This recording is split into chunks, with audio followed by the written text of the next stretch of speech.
Mesdames, Messieurs, bonsoir et bienvenue au programme de Walf TV. Bienvenue à votre émission Duel. Comme chaque semaine, nous allons donc faire un tour d'horizon des faits saillants et en marquer l'actualité de la semaine.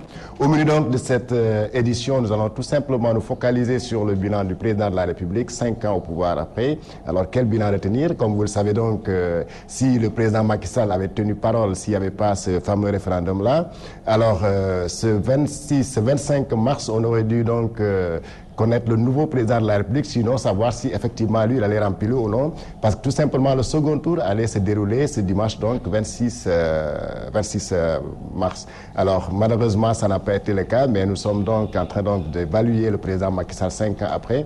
Quel bilan allait-il par exemple présenter aux Sénégalais si tout simplement l'élection présidentielle s'était déroulée donc 5 ans après son avènement à la magistrature suprême. Alors on va analyser donc d'abord son bilan sur le plan économique, sur le plan social, sur le plan politique, ses relations avec l'opposition. Tout cela donc pour, en tout cas, savoir si effectivement le président Macky Sall est sur la bonne voie ou bien, ou tout simplement, il devra donc mieux faire, pour toute façon, faire face aux populations en 2019. Alors, pour parler de cela, nous avons le plaisir de recevoir sur ce plateau M. Mamadou Dieng.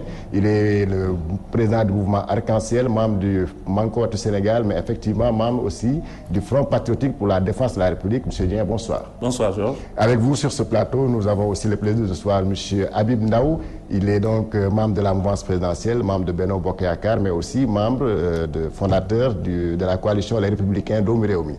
Ndaw, bonsoir. Bonsoir, Georges. Alors, M. Ndaw, je commence par vous. Quel bilan, 5 ans après, 5 ans de Macky Sall au pouvoir? Vous avez donc passé 5 ans. Si aujourd'hui, je l'ai dit à l'entame de mon propos aussi, le mandat était resté à 5 ans, comme le président l'avait promis aux Sénégalais. Aujourd'hui, nous serions en train d'épiloguer ou bien de commenter l'avènement d'un nouveau président ou bien le second mandat du président de la République. Alors, quel bilan tirez-vous de son mandat de ces 5 ans? Je vous remercie, Georges.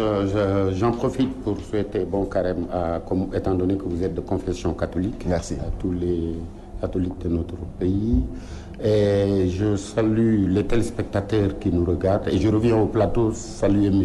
Mamadou Dieng, avec lequel j'ai énormément de plaisir à débattre ce soir des problèmes des 5 ans du président Macky Sall. Alhamdulillah, désormais au Sénégal, aucun président ne peut faire plus de 5 ans à la tête de l'État. Donc tous les mandats sont des mandats de 5 ans renouvelables une fois et difficilement changeables. Et ça, c'est par la volonté du président Macky Sall.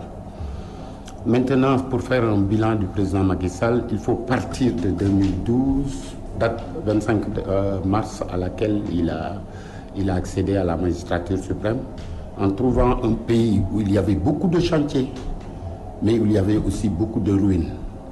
Je ne le dis pas pour jeter l'anathème sur l'ancien régime, mais c'est juste pour expliquer que vous prenez un pays avec une croissance de 1,7% en 2011, avec une campagne agricole qui devait être budgétisée à 39 milliards et que l'argent n'était pas là, disponible, parce que l'argent avait été utilisé pour la campagne. Vous trouvez une problématique énergétique, le Sénélec, donc Sénélec qui n'arrivait plus à approvisionner de manière régulière les populations, les entreprises. Vous trouvez une école qui préparait une année blanche. Vous trouvez une situation de détournement des fonds publics. Tout cela, il fallait s'y atteler. Maintenant, quelle est l'originalité de ce que le président Macky Sall a fait depuis 2012? Il a commencé par faire un ajustement interne, un ajustement structurel, qui n'est imposé ni par les bailleurs de fonds. Qu'est-ce que j'entends par ajustement interne? Il a commencé par... avant de détailler l'ajustement interne, il a fait l'ajustement interne, la collecte des fonds, donc la mobilisation de fonds, pour ensuite, avant de dérouler son programme, pouvoir présenter aux bailleurs de fonds son apport personnel, ce qu'on appelle dans le terme bancaire, quand vous demandez un crédit, vous apportez un apport personnel. Et pendant tout ce temps, il savait que les populations étaient fatiguées. Il a commencé concrètement à résoudre les inégalités sociales et à revoir l'architecture institutionnelle de notre pays. Donc concrètement, l'ajustement structurel ou le Yoni Yakhanal, que j'appelle le Yoni Yakhanal, c'était d'abord une rationalisation des dépenses publiques. réduire la facture téléphone de 20 milliards à 3 milliards, audit de la fonction publique, parce qu'il y avait 150 000 fonctionnaires, des gens donc il fallait maîtriser la masse salariale et auditer le nombre de fonctionnaires exacts qui faisaient leur travail. Donc on a eu 120. Il a rationalisé les maisons conventionnées et économisé à peu près 4 milliards. Donc c'est autant de ressources qu'il a emmagasinées. La Sénélec, à l'époque, il y avait 120 milliards qui étaient donnés à la Sénélec dans le cadre de la compensation tarifaire. C'est-à-dire pour permettre à la Sénélec de ne pas tomber en faillite, que les machines ne s'arrêtent pas. Il fallait trouver le financement dans la même période de la campagne. Donc, ajustement interne. Deuxième aspect, il a voulu mettre en place un filet social. C'est ce qu'on appelle les bourses familiales, CMU, etc. Donc, pour protéger les inégalités, avant de dérouler son programme économique, parce qu'il voulait lui donner un visage humain. Donc, ces filets sociaux, il y a des gens qui en ont pris. Et dans l'exécution du programme du PSE, on lui a prêté, le Sénégal avait déjà 6 000 milliards de disponibles et les bailleurs de fonds sont venus avec, au lieu de 4 milliards, ils sont venus avec 12 milliards dont il y avait des intentions de financement qui n'étaient pas concrétisées. Mais à cela, il a changé, parce que pour transformer de manière structurelle l'économie du pays, il fallait changer l'arsenal juridique. Donc, il a introduit des notions comme offre spontanée, qui a permis d'avoir Ila Touba, donc la construction de Ila Touba, et il a diversifié les sources d'approvisionnement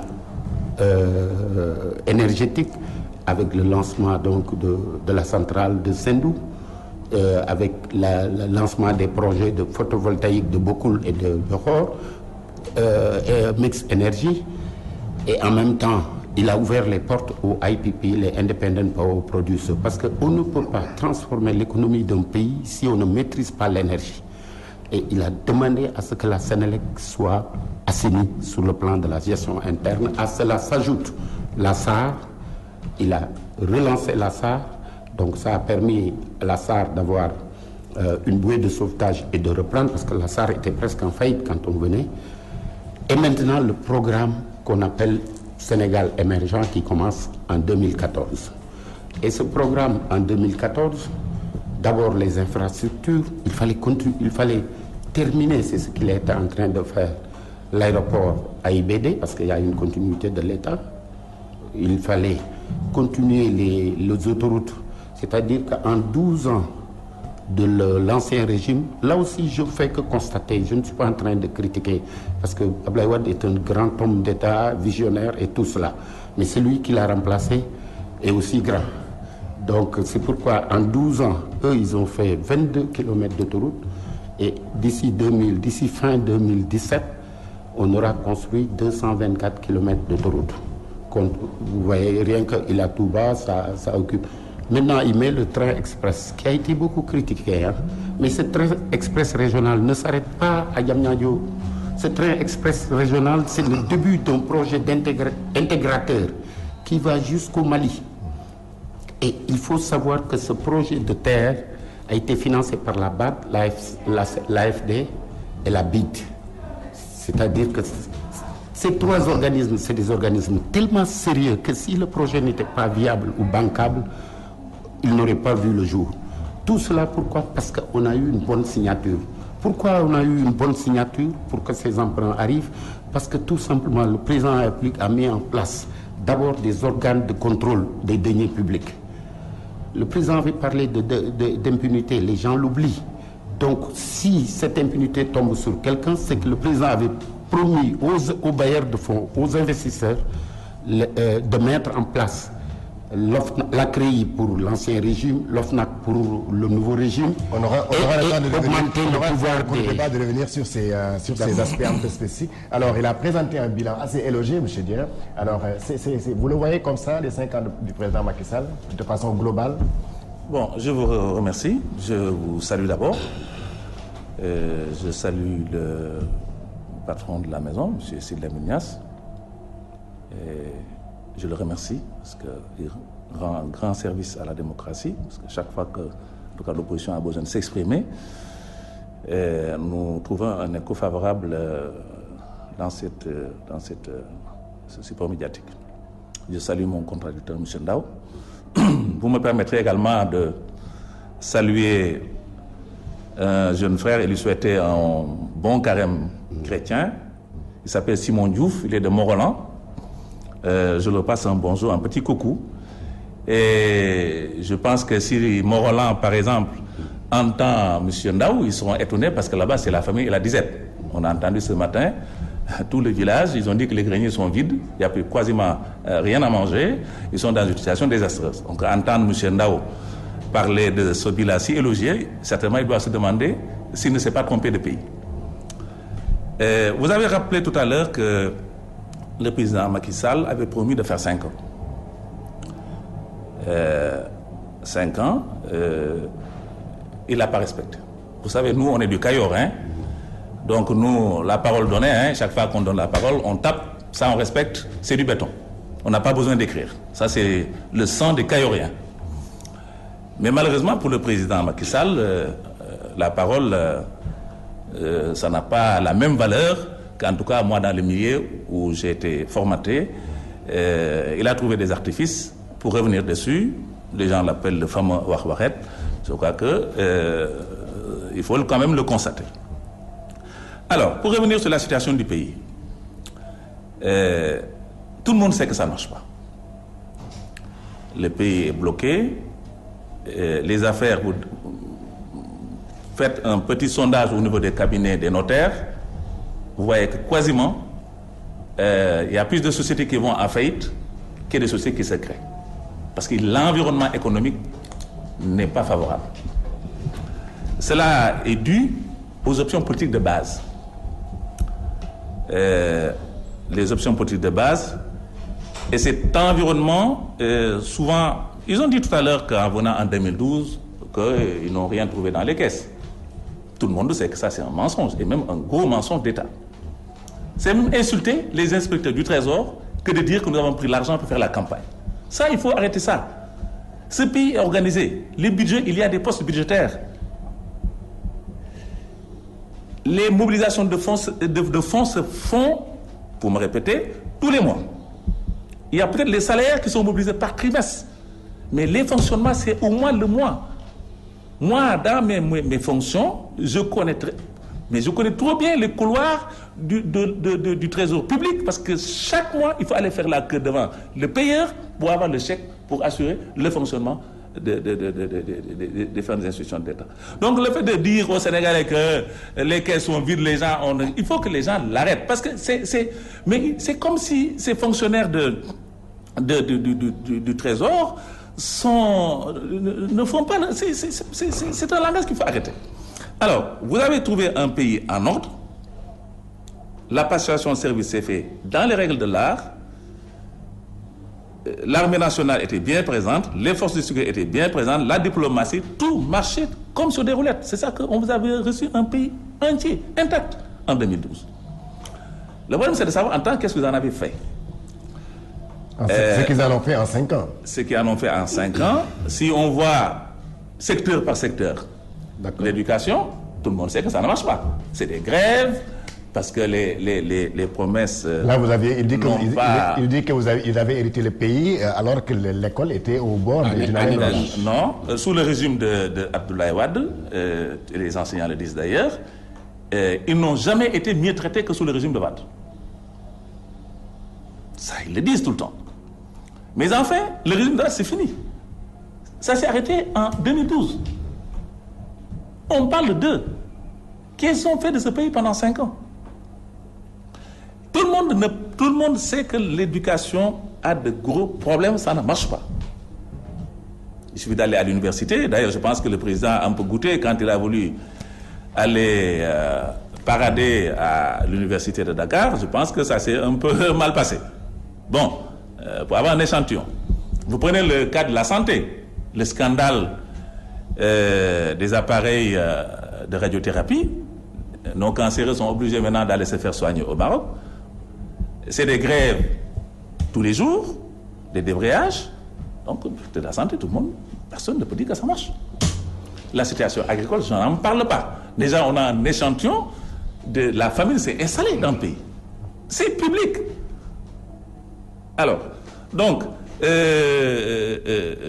l'énergie, il a parlé quand même de l'énergie, bon, il dit avec que... les centrales solaires qu'on voit un peu partout. Non, les centrales solaires, ils ont été aidés par le roi du Maroc, qui est venu installer ce que moi j'ai eu honte, parce qu'en voyant ce qui a été fait au Maroc, la centrale Al-Nour, que le roi du Maroc, Mohamed VI, a fait, ça n'a vraiment rien à voir avec ces bruitiers-là qu'on nous montre, et un bombement de torse. Il faut quand même que ces gens-là sachent que nous avons un grand pays. On ne peut pas nous confiner dans des artifices-là, non, ce pays a de l'ambition. Ce pays... Vous avez parlé tout à l'heure de la Sénélec. Mais les difficultés de la Sénélec, en 2012, le baril de pétrole était à $120. Il y a eu quand même le plan Takal qui a fait face autant que possible. Aujourd'hui, le baril de pétrole est à moins de $50. Donc, disons, ces performances dont il parle, il faudrait le mettre dans un contexte quand même réaliste. De $120 à moins de $50, c'est quand même plus de la moitié dont nos amis quand même ont bénéficié. Tant mieux pour le Sénégal si on peut, la population peut en bénéficier. Mais malheureusement, ce n'est pas le cas. Il y a une petite baisse de 10%, la poudre aux yeux, qu'ils veulent faire truc de campagne, etc. Bon, on vous les concède, mais il faut quand même reconnaître que le plan Takal a été un plan courageux, qui a été fait en relation avec les institutions financières et qui a fait face à une flambée des prix du pétrole. Donc il y a ce contexte sur lequel, quand même, il faudrait revenir. Alors, la rengaine, c'est les bourses de sécurité familiale. Et ça, c'est un instrument de collecte de suffrage. Tout le monde sait que vous utilisez la misère des Sénégalais pour constituer un stock électoral. C'est des gens fichés, c'est des gens qui vont être utilisés, en fait, comme une soupape électorale. Et nous ne cessons de le dénoncer. Le principe des bourses, nous sommes d'accord sur le principe des bourses, mais nous sommes d'accord sur des bourses scolaires qui aident l'enfant et la famille. Mais utiliser la misère des gens, faire des enquêtes de pauvreté pour identifier dans un village et quand je vois les gens faire la queue par rapport à ce truc-là, je dis ils ne comprennent pas qu'on est en train de les humilier. Donc voilà des éléments sur lesquels il faut quand même souligner, les éléments qu'il faut souligner. Bon, pour dire que nos amis qui ont fait 5 ans n'ont pas fait le travail qu'attendaient les Sénégalais. Ils ont passé leur temps à faire des règlements de compte. Ils ont fait leur temps à mettre les gens en prison. On peut citer, hein. De toute façon, nous y reviendrons un peu dans les détails. Karim Wade,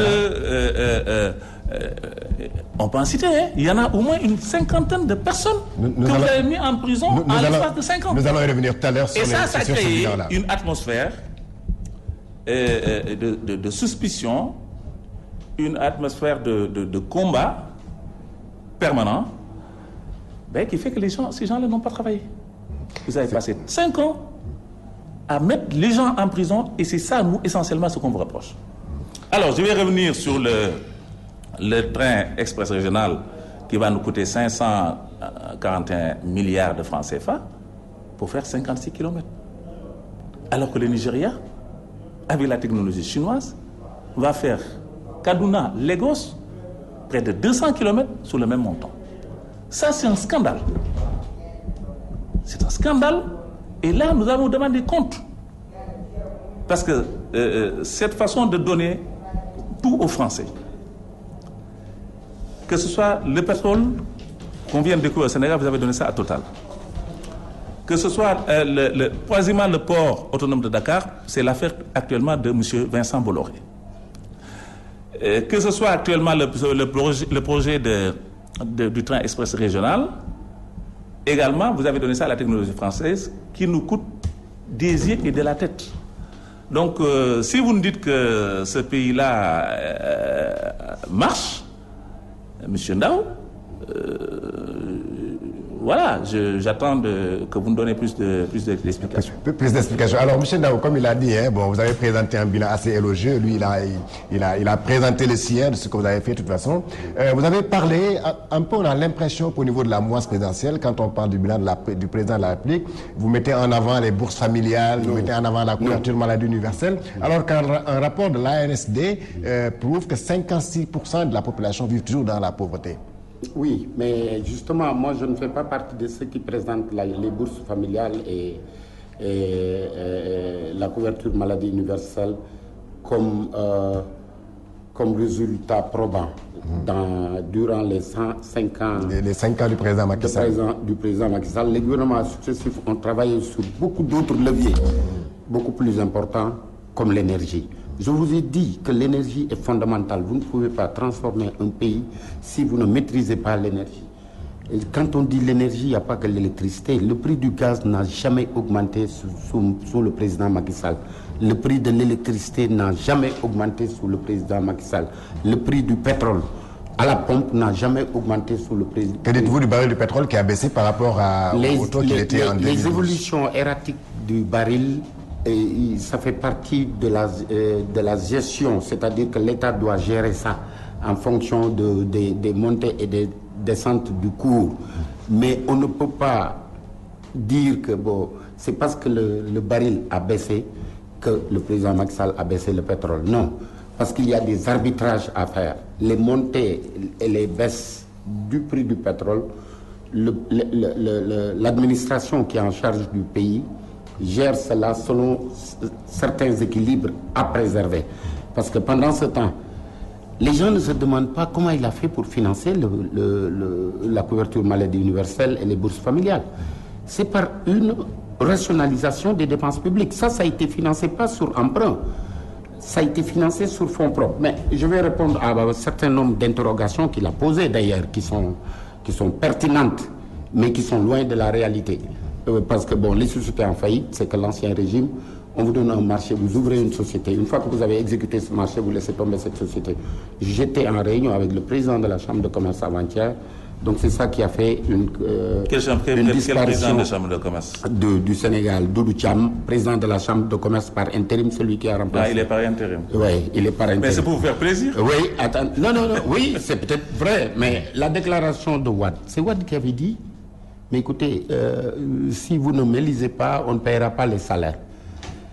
Mais le président Wade ne s'avance pas. Mais ça, c'est un discours de campagne, monsieur Ndao. Mais soyons sérieux, nous, on ne fait pas de discours de campagne parce que toutes les... Si toutefois, il l'a dit d'ailleurs. Non. Mais comme on le répète. Oui, d'accord, vous pouvez mettre en doute ma sincérité, mais tout le monde sait que Wade avait dit... Non, loin de moi. Non, voilà, vous êtes sincère. Voilà, Wade avait dit que si vous ne m'élisez pas, on aura des problèmes pour payer les salaires. Non, je ne parle pas de ça. Les 39 milliards ont été budgétisés pour agricole, mais il n'y avait pas cet argent. C'est là où le président Macky Sall est parti à Paris et a reçu de 83 milliards de francs d'aide auprès de la France. Et ça, c'est pour juguler la montée de la contribution de l'État vis-à-vis de Sénélec. Montée consécutive au plan Takal qui nous coûtait 250 francs le kilowattheure. Vous savez que la Sénélec restitue le kilowattheure entre 115 et plus. C'est-à-dire il y a des tranches. Le président Macky Sall, dans le Yoni Yokouté, avait dit « Je veux que ça soit à 60 francs le kilowattheure, 65. En quoi faisant? En diversifiant les sources de production de l'électricité. C'est pourquoi lui, il a plus ou moins minimisé ce qu'on appelle le clean solaire, le clean énergie. Il a minimisé la centrale à charbon de Sendou. Mais tout ça, c'est des projets qui parviennent à faire maîtriser, avec justement l'apparition du gaz que nous avons, ça va baisser, ça va faire pression sur l'électricité. Maintenant, sur les loyers.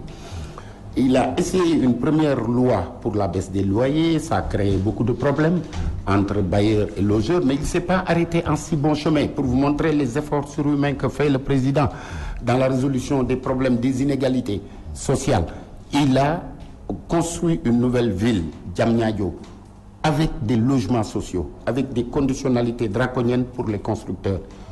Vous ne pouvez pas construire, il faut que 30% des surfaces bâties soient des logements sociaux.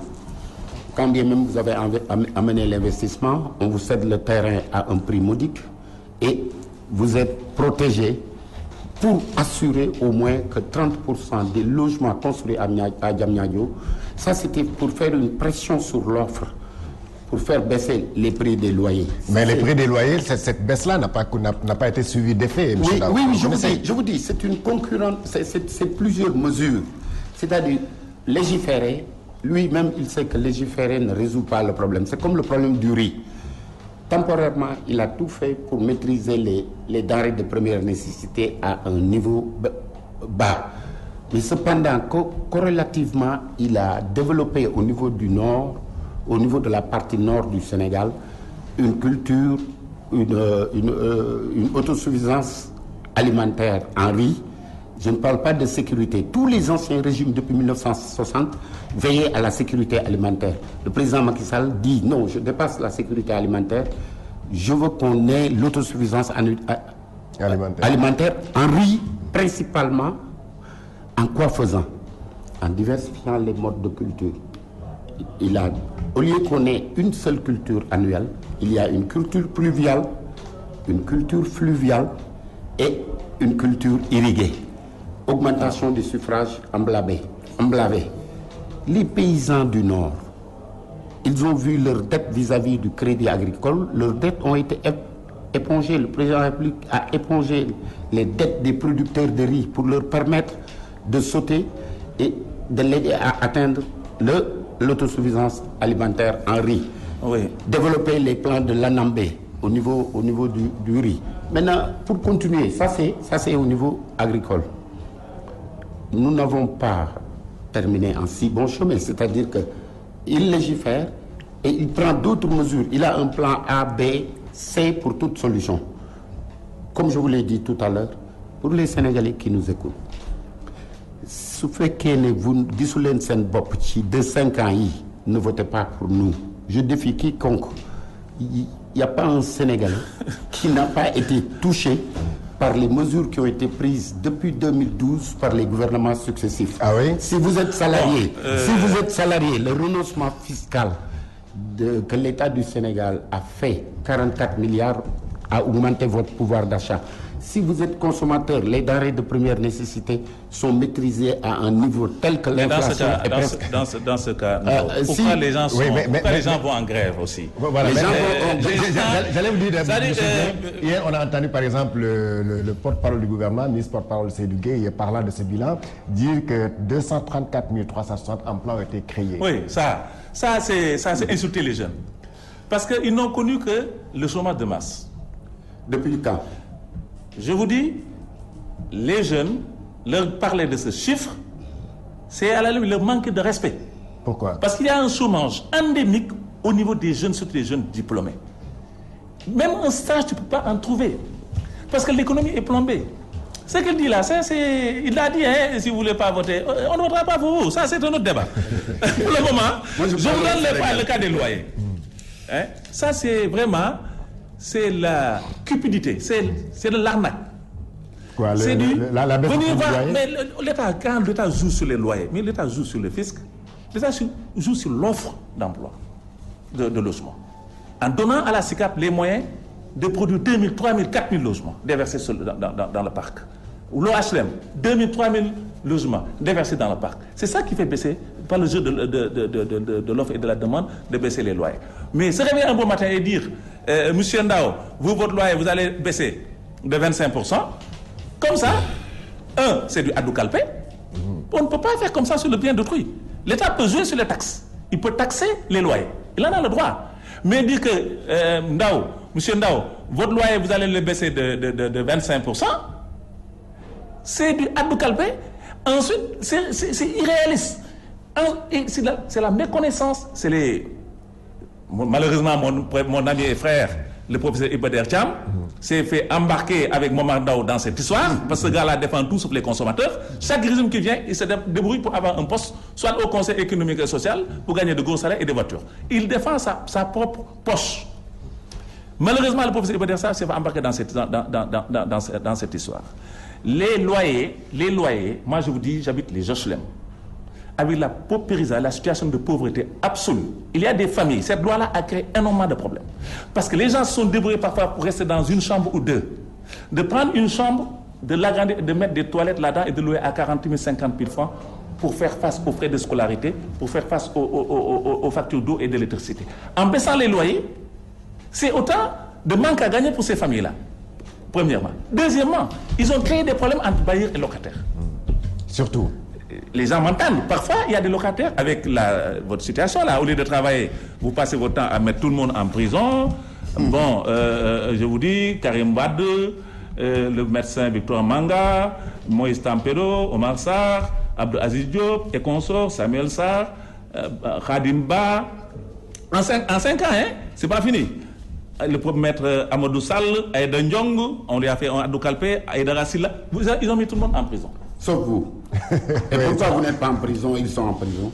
Et pourquoi vous personnellement, M. Dieng? Attends. Parce que vous n'avez rien fait. Là parce que vous n'avez rien. On n'est pas là pour personnaliser. Ah, vous avez cité des personnes, hein? Vous n'avez pas cité des personnes morales. Vous avez cité des personnes physiques. Vous dites que je ne suis pas en prison. En tout cas, rien ne me garantit. Au rythme où vous allez, personne n'est à l'abri. Si vous n'avez rien fait, vous n'allez pas en prison. Le président Macky Sall a promis l'impunité. Au rythme où on arrivera au bilan quand même sur cet aspect judiciaire là. Et parler de la transparence de la gestion. Même les islamistes, Cheikh Alassane Sène, en prison, combien d'années? Imam Ndao. Imam Ndao, il en rajoute. Oui. Imam Sey de Kolda, ils mettent tout le monde en prison. C'est comme Kasso Diombo Tourken. Et pour toute réponse, il vous dit, oui, mais vous n'avez rien fait, vous n'êtes pas en prison. Non, ça ne se passe pas comme ça. Les gens connaissent. Tu sais, attendez, je vais vous dire. Moi, je vous ai écouté, M. Ndao. J'espère que vous allez quand même avoir... Je ne vais pas parler de courtoisie, quand même, il faut m'écouter. Je vous donne l'exemple d'un baron allemand du temps de Hitler. Il a dit, moi j'ai élu Hitler, et quand il a commencé à faire des erreurs, des massacres, je n'ai pas dénoncé. Il a mis un syndicaliste en prison, il a arrêté un syndicaliste, j'ai dit je ne suis pas concerné, je ne suis pas un syndicaliste. Il a arrêté un catholique, il a dit que non, je ne suis pas concerné, moi je ne suis pas un catholique. Il a arrêté un communiste et il a dit moi je ne suis pas concerné, je ne suis pas concerné parce que je ne suis pas un communiste. Jusqu'à ce que lui-même on l'arrête et il n'y avait personne pour le défendre. Les choses ne marchent pas comme vous le dites. Ce n'est pas parce que tous ces gens-là ont été mis en prison, ils n'ont jamais été jugés. Ils n'ont jamais été jugés. Ils les ont gardés 2 ans en prison et on les a liberté provisoire. Et puis dehors, c'est de liberté provisoire qui continue. Donc ça, je vous dis, j'ai cité cet exemple, je vous dis parce que vous ne travaillez pas, vous avez passé votre vie, les 5 ans, à faire des règlements de compte. Et c'est ça qu'on vous reproche. Et ça se répète au plan économique. Les entreprises sont en train de partir. Tigo est parti en Amérique latine. Les gens n'ont plus confiance. Total va partir. Sen qui fait les camions à Thiès, là, les cars, là. Bus. Ils sont en train de partir. Parce que l'économie, c'est d'abord la confiance. Vous avez parlé de taux de croissance. De 8% en bombant le torse. De 6%. Vous avez fait combien? 6. Je crois que c'est Djiboka qui a donné ça. 6, il a même dit 6,7%. La Côte d'Ivoire fait 8,5%. Un pays qui sort de guerre. Parce qu'il a un environnement favorable. Mais ils ont dit qu'ils ont une bonne signature, hein, attention. Le pétrole est à moins de $50. Tous ces trucs qu'il fait là, ils ont passé le temps à voler les Sénégalais. Quand il va les baisser le prix du quand le pétrole a chuté, c'était même du wanter. On est arrivé à un moment donné, le baril de pétrole coûtait $25. Ils n'ont pas baissé ni le carburant, ni les factures d'électricité. Et ce sont ces options de base qui ont plombé l'économie. La vie de Dakar était devenue trop chère. Parce que les options n'étaient pas bonnes. Donc nous, ce qu'on vous demande de faire, c'est de vous ressaisir encore qu'il est temps. Arrêtez les règlements de compte, arrêtez de mettre les gens en prison, travaillez. Voilà, merci. Vous avez trouvé d'ailleurs la transition, M. Dieng. Alors, M. Ndao, les Sénégalais ne sont pas tellement convaincus par rapport à certains slogans quand vous parlez de gestion vertueuse, transparente, une justice équitable. Il a cité pas mal de notes tout à l'heure de gens qui sont allés en prison dans des conditions qui n'ont pas parfois plu les Sénégalais ou bien convaincus les Sénégalais. Alors, est-ce que vous ne donnez pas raison à ces Sénégalais-là qui disent qu'il y a toujours à faire, surtout en parlant de gestion vertueuse, sobre, de rupture, de justice équitable? D'abord, je reviens sur la critique qu'on formule en disant qu'on jette que des slogans. Mais oui, c'est des slogans mobilisateurs pour atteindre l'objectif final qui est que le Sénégal soit émergent. Pour que le Sénégal soit émergent... Ça, c'est un autre slogan aussi. Non. Pour que le Sénégal soit émergent, le président Macky Sall ne peut pas, par un coup de baguette magique, changer les choses. C'est tout le monde.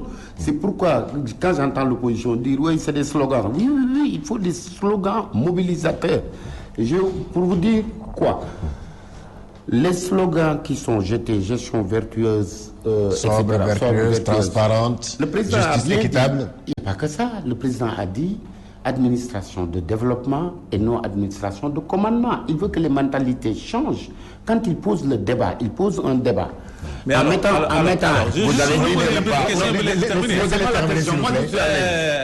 la question que je vous pose, c'est que ces valeurs-là, comme vous reconnaissez l'administration, ces qualités de l'administration, mais quand vous avez quand vous avez fait le PUDC, après Yonou Yokote, PSE, parce qu'on l'a confié au PNUD. Bon, vous avez dépouillé l'administration que vous trouvez si vertueuse. Le PNUD est une agence d'exécution. Continuez, M. Ndao. Voilà, il a dit administration de développement et non administration de commandement. Vous allez dans certaines administrations, il y a toujours des administrations qui ont des réflexes de commandement. Vous voulez un extrait de naissance, il vous faut attendre comme si c'était vous leur demandez le Pérou. Mais quand il a lancé administration de commandement, il était tout à fait normal que administration de développement, il était tout à fait normal que l'administration ait ce réflexe. Il ne s'est pas arrêté là. Depuis 1960, il n'y a pas eu un forum sur l'administration. Quand il lance des slogans, il met en aval des actes, il pose des actes. Mais ça, c'est pas nouveau, M. Ndao. Oui, mais... On a eu même un ministère de la modernisation de l'État. Non, mais laissez-moi continuer, je vais vous expliquer. Oui. Donc, les slogans, on ne peut pas nous reprocher de mettre en valeur... De mettre en avant des slogans. Quand il parle de gestion vertueuse et sobre, il se l'applique. Je vais vous expliquer, je vais vous donner un cas concret. La semaine où le Premier ministre français Manuel Valls est parti regarder un match Barça avec son fils sur un avion de l'administration française, cette même semaine, ce même jour, le président Macky Sall est allé aux États-Unis à la graduation de son fils. Il est allé avec son épouse, ils sont allés par vol commercial. Et la presse française a relevé que même dans un pays en voie de développement, le président applique une gestion sobre, utilise de manière vertueuse les moyens mis à sa disposition dans le cadre de ses fonctions. Je suis en train de parler de ceux qui sont allés en prison. On ne souhaite la prison à personne. Mais ne nous trompons pas. Le président Macky Sall avait c'est aussi la gestion, c'est aussi la justice équitable. Oui. Avait bien dit impunité. Les gens que vous venez de citer, ils viennent de connaître la justice ordinaire. Le président Macky Sall, depuis qu'il est président, il a libéré à peu près... J'ai oublié Khalifa Sall d'ailleurs. Il a libéré plus de 4000 détenus. Le président Macky Sall... Non, on parle je vais vous expliquer. On ne parle pas des voleurs de poulet là. Non, mais les voleurs de poulet... Il y a quelqu'un qui a violé la femme de quelqu'un. Oui, on parle des règlements de compte. Non, ces gens sont des citoyens.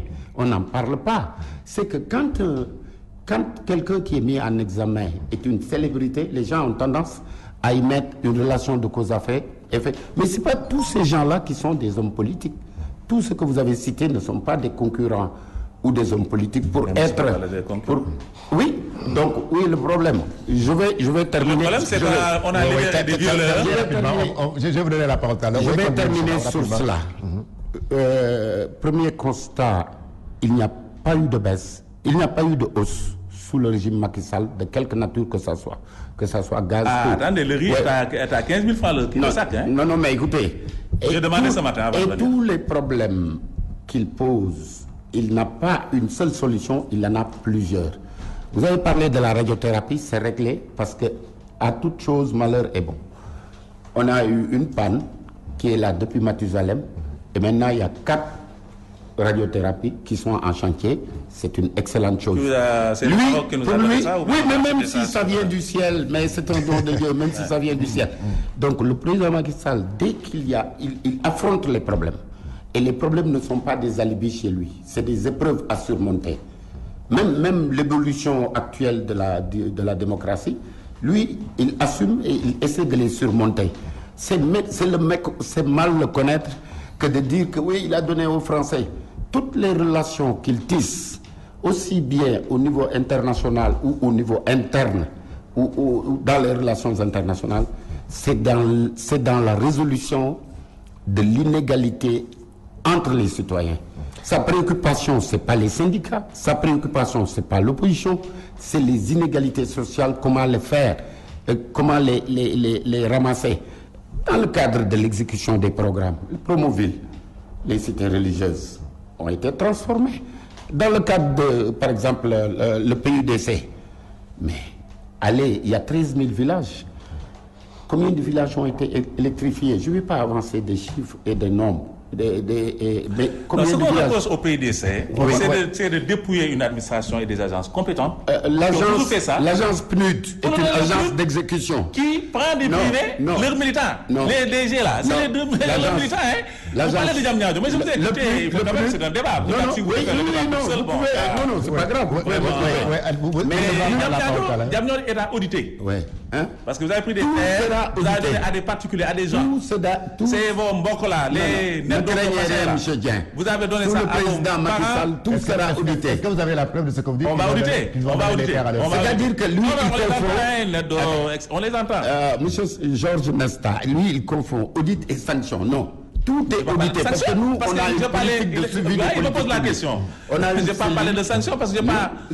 Sous le président Macky Sall, il y a suivi des politiques publiques efficientes. C'est-à-dire qu'il faut y avoir un rapport entre le budget qui est investi et le résultat atteint. Merci. Ce qui fait que tout sera audité. Merci. Les immeubles qui sortent de terre là, à Diamniadio, la nuit, ça il faut le clarifier. Parce que le bras immobilier de l'État, c'est la SICAP, c'est les HLM. Si c'est des privés, ça, c'est les bâtisseurs traditionnels. Oui, connus. C'est des privés. Il y a des appels d'offres. On n'a jamais vu d'appels d'offres. On se réveille un bon matin, on nous parle de ville nouvelle. Et ensuite, ça, c'est pas vous. Vous savez, je vais vous dire, Diamniadio, l'extension de la ville de Dakar, chez qui je l'ai entendu, M. Alioune Diagne Coumba Aïta, qui était ancien ministre de l'urbanisme de Abdou Diouf, qui parlait déjà d'une seconde ville. Il avait une vision. Je vous dis, donc le fait de dire, oui, machin, comme votre bilan, etc. Je termine, Georges. Abdoulaye a valorisé ses terres avec l'autoroute à péage. Mais il n'a pas fait de réforme foncière. Non, il faut quand même vraiment rendre à César. Je sais que vous lui trouvez tous les péchés d'Israël, mais il faut quand même reconnaître que cette zone-là, si elle a pris de la valeur, c'est à 80%, 82% à cause de l'autoroute à péage. Et ça, c'est le génie de Wade. Ça, comme au moins, on le reconnaisse. Très bien. Mais donc là, au moins, sur ce point-là, on est d'accord.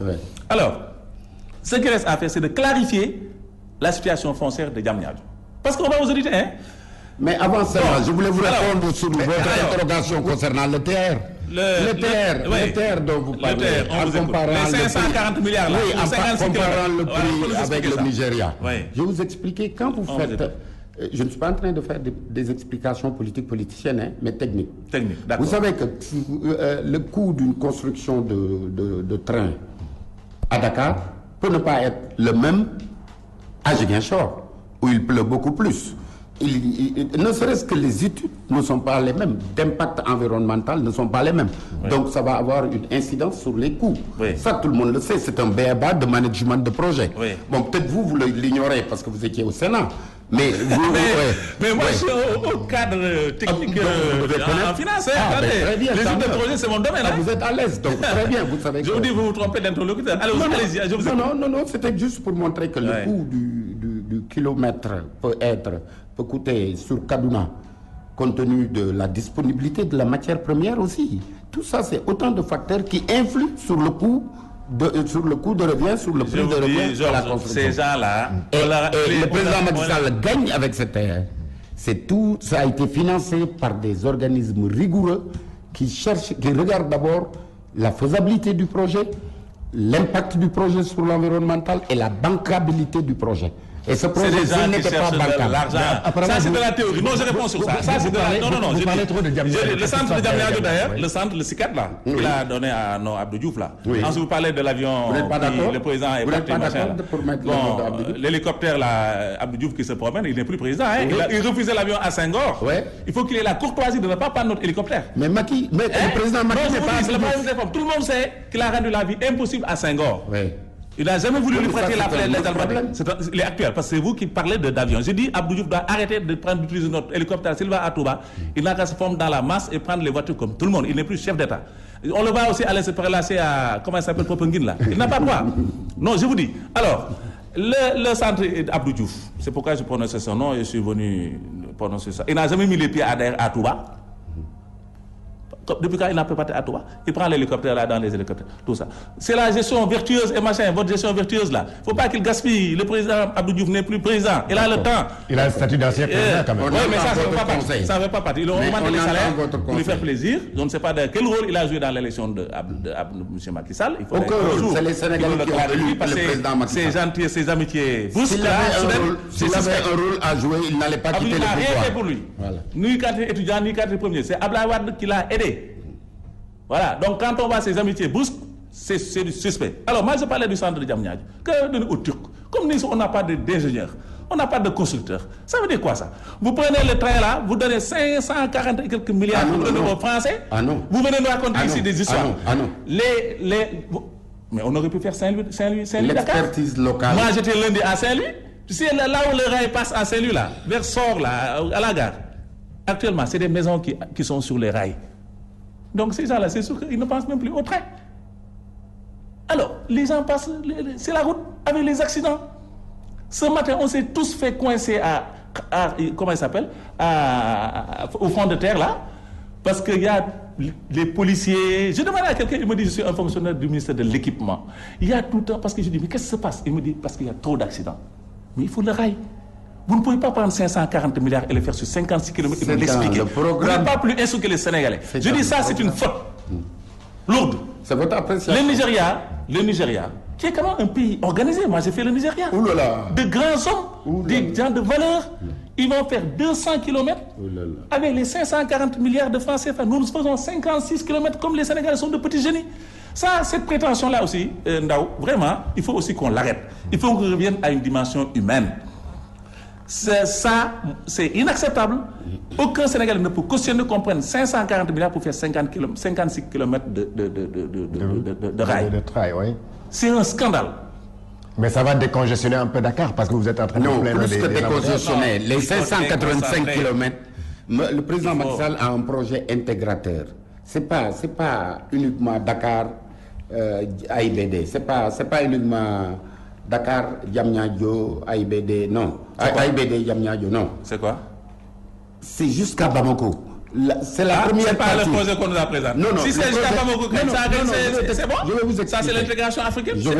Voilà, je vais vous expliquer. Mais rapidement, alors, parce qu'on a d'autres points sur lesquels on va... Le TER n'est qu'une première partie du programme de relance du ferroviaire au Sénégal, qui va aller jusqu'à Bamako. Mais je veux bien comprendre. La première partie, il nous coûte 540 milliards. Oui. C'est bien ça? Oui. C'est ça qu'on n'est pas d'accord. C'est ça qui n'est pas acceptable. Mais vous n'avez pas peut-être l'expertise pour dire que les 548 milliards, c'est trop ou c'est peu? J'ai pas l'expertise. Pour dire, je ne pense pas, parce que vous n'avez pas regardé le projet. Mais c'est une étude technique. Oui, mais est-ce que vous avez... rentable? Oui, ça, mais vous êtes en train de juger. Les écoles élémentaires de gestion, quand même. Oui, je suis d'accord. Mais non, ce que je veux dire par là... C'est pas des choses compliquées, hein? Le montant, oui, mais c'est pas des choses faciles non plus. Ah non, c'est pas compliqué. Oui, mais c'est pas facile non plus, parce que 548 milliards, vous jugez que c'est cher. Ouais. D'autres jugeront que c'est raisonnable. Sur le trajet. Mais ce n'est pas sur le trajet. Il y a tout un programme de désenclavement, de décentralisation du Sénégal. Et le TER n'est qu'un point parmi tant d'autres dans le déroulement du programme ferroviaire qui amène jusqu'à... Et puis, en plus, autre précision, il n'y a pas qu'Alstom qui va travailler sur ce projet. C'est les entreprises sénégalaises qui vont faire les tranchées, une bonne partie de cette masse d'argent va retourner à l'expertise locale. D'accord. Voilà, merci. Non, mais je voulais juste, rapidement, parmi vos échecs. Oui. Bon, on n'a pas cité la décolleté diplomatique avec le cas Bathily, hein. Non, c'est terrible, hein, cette décolleté-là. On n'en a pas parlé. Non, attendez. Ça, c'est d'abord parmi vos échecs. Retentissant. Heureusement que vous les comptez, cela veut dire qu'il n'y en a pas beaucoup. Retentissant. Et vous avez promis 25 ministres, ils sont à 36. Combien de ministres conseillers? 100 ministres conseillers. Même il y a des promoteurs de lambe. Les gens qui ont appris qu'à faire des galgal et des tics, ils sont nommés conseillers. Honnêtement, est-ce que vous avez vu J'ai une question. Est-ce que vous avez vu leur décret de nomination? Attention, hein. On a vu dans la presse qu'il y a toujours des nominations de ministres conseillers ici, de conseillers des promoteurs de lutte. Mais c'est pas toujours confirmé. Si je vous le dis, j'en sais quelque chose. Donc, moi, c'est bizarre parce que vous... Quelqu'un m'a dit... Quand le président, on a l'odyssée du président à Genève et à Paris... Tout le monde le sait, hein, les réseaux sociaux. Maintenant, on ne peut rien cacher. Vous avez toute la presse avec vous. Toute la presse est sous votre coude. Mais avec les réseaux sociaux, vous ne pouvez plus rien cacher. Donc, avec l'odyssée du président à Genève et à Paris, qu'est-ce qui s'est passé? Ils ont sorti un communiqué. On va en parler. Mais des choses que ça c'est lié à votre gestion sobre et vertueuse. Non, vous réveillez. Si vous avez 100 conseils, plus de 100 il y a beaucoup de gens au Sénégal, vous savez, il y a beaucoup de gens qui se prévalent d'un statut qu'ils n'ont pas ou d'un statut de conseiller ou de proche collaborateur du président. Et ce n'est pas le cas. Le président Macky Sall ne fonctionne pas comme cela. Moi, je suis avec lui, je vous le dis. Depuis 2012... toujours dans la paupérisation des villes et des citoyens. Bon, les greniers sont vides, ça on sait. Hein? Donc, Kaolack. Le port de Kaolack, vous avez amené à Foundiougne et laissé les Kaolack. Ça c'est quoi ça? Ça c'est l'émergence. Kaolack n'a pas droit à l'émergence. Non, on n'a pas... Là, vous touchez ma fibre patriotique. Vous êtes de Kaolack? Oui, je suis de Kaolack. Donc, on n'a pas... Les Kaolack sont passés contre vous, hein? Ils ne vont pas voter pour vous. Là, parce que le train là, qui vous a amené à Foundiougne... Oui, non, le port n'a pas été délocalisé. Foundiougne a eu son port. Kaolack, on est en train de faire le dragage du port. Il y a un programme bien précis avec la chambre de commerce de Kaolack. Vous êtes de Kaolack? Depuis 5 ans. Vous êtes de Kaolack? Non, parce que moi j'aime les Kaolackois. Je ne suis pas de Kaolack. Moi j'ai reçu du Kayor. On a une parole. J'ai dit tout à l'heure, nous n'allons pas, on se tape sur la main et c'est fini. Nous allons un peu évoluer sur le bilan quand même politique pour parler carrément de l'aspect politique et laisser, on va dépasser un peu l'aspect économique. Alors pour évaluer un peu les 5 ans de Macky Sall sur le point de vue politique, ses rapports avec l'opposition. Alors aujourd'hui, comme l'a dit un peu M. Dien tout à l'heure à l'entame de son propos, il résume en tout cas vos 5 ans en emprisonnement. Il a cité quand même une dizaine ou une vingtaine de personnalités. Est-ce que cela ne jette pas un peu de sable dans le couscous de votre bilan? D'abord, sur le plan politique, avant de venir à l'emprisonnement, parlons d'une chose que les gens appellent transhumance. Parce que nous, on ne fuit pas les débats. Parce qu'on est à l'aise. De toute façon, vous n'aimez pas les transhumants. Le président Macky Sall n'aime pas les transhumants. Il aime une opposition faible. Mais il n'aime pas les transhumants. Ça le sait. Oui, allez-y. Il aime une opposition faible, mais il n'aime pas les transhumants. Vous savez, les transhumants, on ne peut pas reprocher à M. le Président de la République, président des 13 millions de Sénégalais, de ne pas ouvrir ses portes quand quelqu'un a envie de venir travailler avec lui. Fut-il un ancien adversaire politique? Mais il n'y en a pas. Qui? Il y en a très peu. C'est ce qu'on appelle les transhumants. Pour si Tchamba a essayé, il est venu taper à la porte là où il est à droite, il ne rentre pas ici. Étant donné que vous n'êtes pas du PDS, vous êtes de Manko. Mais on est dans la même mouvance. Hein, vous êtes dans la même mouvance. Rapidement, oui. Voilà. Il y a eu beaucoup de gens qui ont quitté... Sur le plan politique, oui. Qui ont quitté l'opposition pour rejoindre le président Macky Sall. Comme il y a beaucoup de candidats, on peut citer aussi dans Benno Bokk Yakaar, il y a au moins 5 candidats. Je peux citer Cheikh Bamba Dièye, je peux citer Cheikh Tidiane Gadio, je peux citer Idrissa Seck, je peux citer Amsatou Sow Sidibé, je peux citer le président Ibrahima Fall. Donc là, politiquement aussi, la coalition Benno Bokk Yakaar, en tout cas, qui avait porté le président Macky Sall au pouvoir, s'il faisait ces 5 ans aujourd'hui, le bilan de ces 5 ans, politiquement, Benno est presque affaibli. Est-ce que vous avez fait le bilan des scores aux élections passées des gens que vous venez de citer? Reprenez. Le total de leur suffrage même ne si, fait pas 5%. Oui, mais vous ne pouvez pas parler d'un affaiblissement. Mais quand même, ils étaient quand même avec des psychologiquement, ils avaient un apport psychologiquement, mais sur le plan électoral, je regrette. Vous prenez Cheikh Bamba Dièye, j'aime pas tellement citer des noms. Vous prenez Réumi, vous prenez Taxawu Tem, vous prenez comment on appelle ça, Taxawu Ndakaaru, vous prenez les autres qui ont été dans Benno Bokk Yakaar et qui ont déserté, qui sont partis. Si vous faites la somme des scores qu'ils ont obtenus aux dernières élections, ça ne fait pas 5%. Alors, quel type d'élection? Maintenant, en retour, qu'est-ce que vous avez? Monsieur Nao, que ce soit l'élection présidentielle ou les... Monsieur Nao, je vais être un peu pragmatique. Donc, en retour, conclure, vous avez ces poids lourds qui sont partis en retour. On a non, c'est pas des poids lourds, c'est des poids, appelez-les c'est des noms lourds. Appelez-les quoi? C'est des noms, c'est des dinosaures de la politique. Et maintenant, en retour, vous avez enregistré quel retour, par exemple? On va citer M. Djibo Leyti Ka, on va citer le grand Serigne Dakar, Abdoulaye Makhtar Diop, on va citer Abdou. Tout ça, c'est des noms lourds, c'est pas des poids lourds. Ah bon, Djiboka oui, Djiboka est un... il ne sera pas content. Vous traitez vos alliés, là. Je vous ai dit que vous n'aimez pas les transhumants. Non, j'appelle... Vous voulez une opposition faible? Un chat. C'est ça. Écoutez, moi, je ne fais pas de... Quand je soutiens le président Macky Sall, je dis avec clarté et conviction les choses qui ont été réalisées. Quand vous me demandez si le président Djiboka est un poids lourd, non, c'est un non lourd. Voilà, c'est un défi qu'il a lancé à Djiboka. Vous savez, Djiboka, c'est lui qui m'a appelé les de la politique. Le temps est terminé. Je vais juste poser une question. Vous répondez-moi juste par une phrase. Alors, si vous deviez noter le président Macky Sall en 5 ans sur 20, qu'est-ce que vous allez... Bon, moi, j'aime bien le terme 3 sur 20. Parce que les gagnants sont vides. Oui. Les élections dont tu parles, c'est une question de fiabilité. Les élections ne sont pas fiables. Si je veux donner tout ce Woudiou du Sangodo 7, il a 3 sur 20, oui. Moi, je ne donne pas de note, je vais vous dire pourquoi. Oui. Parce que tout est continuel. Oui, mais là... C'est un process. Oui, ce process-là, mais là, au stade où nous sommes, vous allez donner quelle note, par exemple? Non, mais si je lui donne une note, ça va être en fonction émotionnelle. Non, il y a quelqu'un il va avoir un problème de conscience. Je lui donnerai plus que 16. Mais je vais vous expliquer. Enfin, il a donné un chiffre. Je vais vous donner plus que 16. Parce que, mais il faut sortir les élections, parce que nous, on nous a volé. Vous avez donné 16, lui, il a donné 3 sur 20. Bon, merci à M.